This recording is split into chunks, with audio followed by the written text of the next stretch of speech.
Halo semuanya, saya Angelina Quincy Mustamu dari kelas 10C. Saya akan menjelaskan penanaman sawit di Papua. Menurut Prabowo, rencana itu merupakan salah satu cara Indonesia mencapai swasembada energi, khususnya bahan bakar minyak atau BBM, dalam 5 tahun ke depan selain swasembada pangan. Presiden berharap setiap daerah nantinya akan mampu swasembada energi.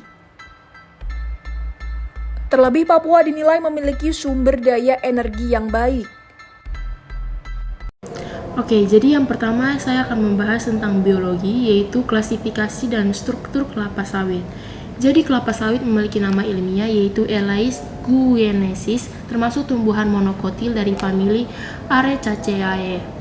Klasifikasi ilmiahnya yaitu dia dari kingdom Platae, divisi Magnolipita, kelas Liliopsida, ordo Areschales, famili Arecaceae, genus Elais, dan juga dia termasuk dalam spesies Elais guiensis. Selanjutnya yaitu struktur kelapa sawit. Jadi, struktur kelapa sawit itu pertama ada akar serabut. Dia menyebar di kedalaman kurang lebih 0-60 cm, berfungsi menyerap air dan unsur hara, tetapi tidak sekuat akar tunggak. Yang kedua ada batang tunggal, tidak bercabang, tumbuh lurus dengan tinggi bisa mencapai 20-30 meter. Yang ketiga ada pelepah daun, panjangnya kurang lebih 3-5 meter, tersusun spiral di bagian atas batang.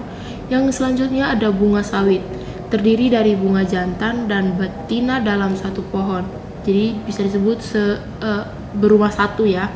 Selanjutnya ada tandan buah segar atau TBS, berat bisa mencapai 10-25 km per tandan.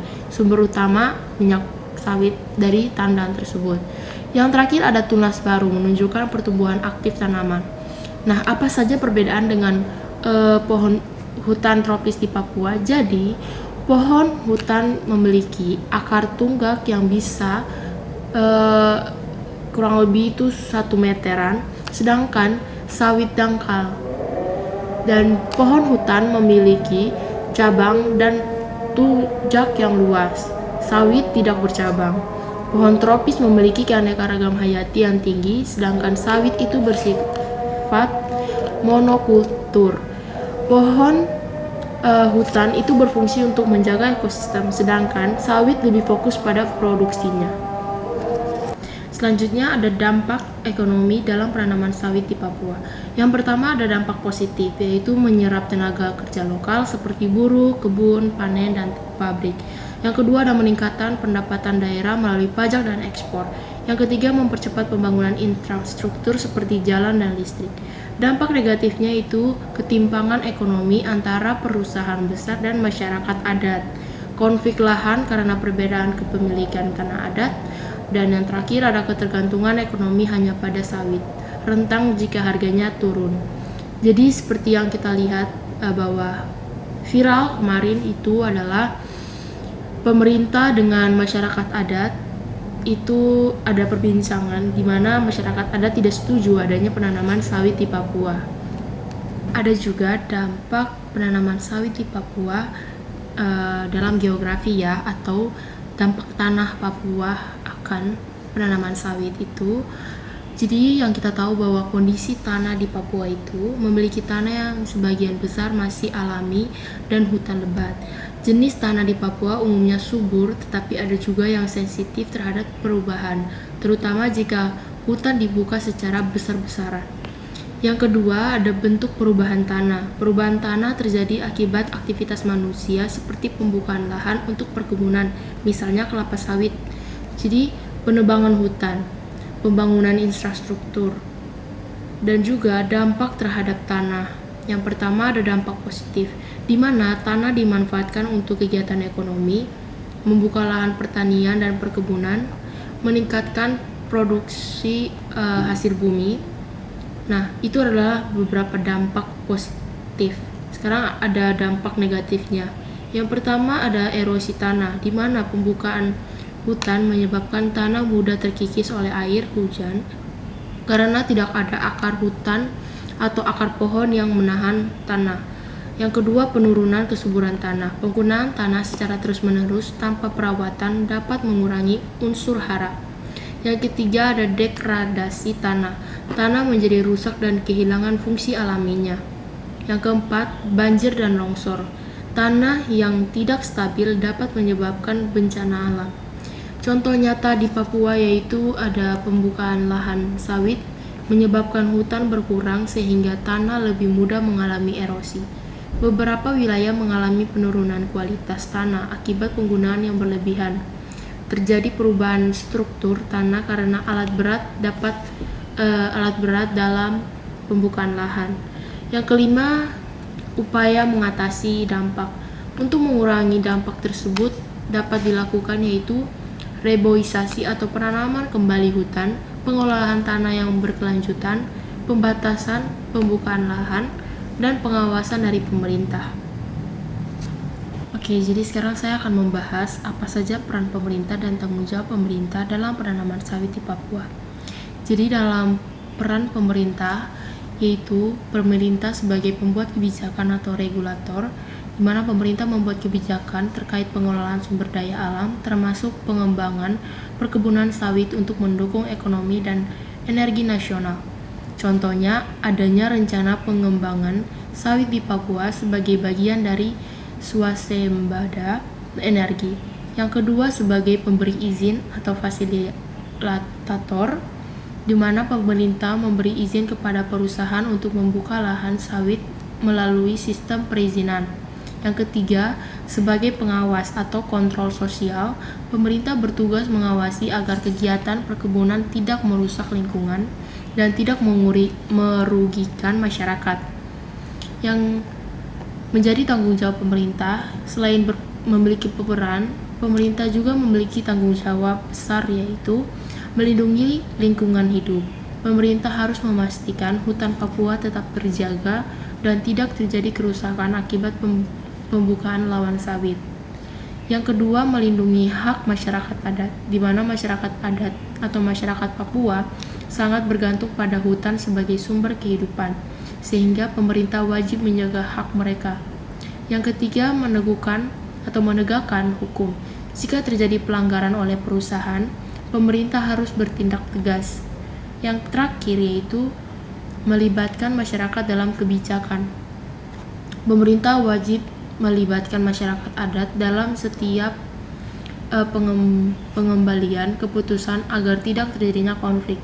Seperti yang kita tahu bahwa kemarin sempat viral pemerintah dan masyarakat adat bercekcokan, ada sedikit konflik yang terjadi karena masyarakat adat Papua tidak mengizinkan adanya penanaman sawit di Papua atau di wilayah tersebut karena mungkin mereka punya hak atas tanah itu, atau memang mungkin karena mereka salah satu sumber makan mereka itu dari tanaman-tanaman atau tumbuh-tumbuhan, pohon-pohon, ataupun mereka tidak mau kehilangan oksigen atau banjir. Ada beberapa dampak yang membuat sehingga masyarakat Papua tidak mengizinkan terjadinya atau penanaman sawit, penebangan pohon untuk penanaman sawit di sana. Ada interaksi manusia dengan lingkungan, di mana interaksi manusia dengan lingkungan adalah hubungan timbal balik antara manusia dengan alam di sekitarnya, di mana manusia memiliki atau memanfaatkan alam untuk memenuhi kebutuhan hidup sekaligus harus menjaga kelestariannya. Nah, ada dua bentuk interaksi di Papua. Yang pertama, ada pemanfaatan hutan, di mana masyarakat Papua memanfaatkan hutan sebagai sumber makanan, obat-obatan, dan bahan bangunan. Contohnya berburu, meramu, dan mengambil hasil hutan seperti sagu.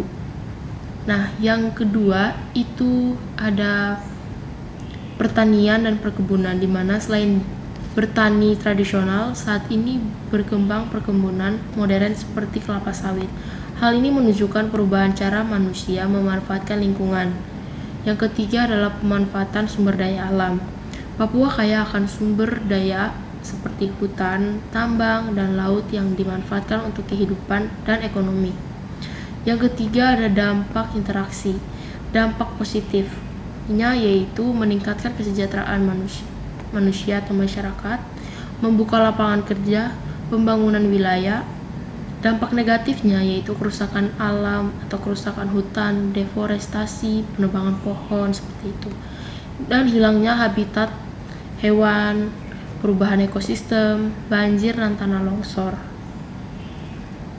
Oke, jadi yang terakhir itu mengenai agama, di mana yang kita tahu bahwa Tuhan menyediakan atau ciptaan Dia itu sebagai berkat, di mana dalam iman Kristen, alam semesta bukan hanya ciptaan Tuhan, tetapi juga merupakan berkat bagi manusia.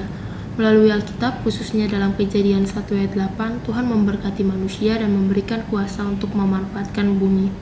Artinya, semua yang ada di bumi seperti tanah, hutan, air, tumbuhan adalah berkat yang diberikan Tuhan untuk kehidupan manusia. Contoh berkat di Papua berkat Tuhan terlihat dari hutan yang luas dan kaya, tanah yang subur, sumber daya alam yang melimpah. Contohnya, kelapa sawit bisa menjadi sumber ekonomi dan membantu kehidupan masyarakat jika dikelola dengan baik. Oke. Nah, berkat harus disertai tanggung jawab. Walaupun Tuhan memberikan berkat, manusia tidak boleh menyalahgunakannya. Dalam Mazmur 24 ayat 1 dijelaskan bahwa bumi adalah milik Tuhan. Artinya, manusia hanya sebagai pengelola, harus menjaga bukan merusak, harus menggunakan berkat itu dengan bijak.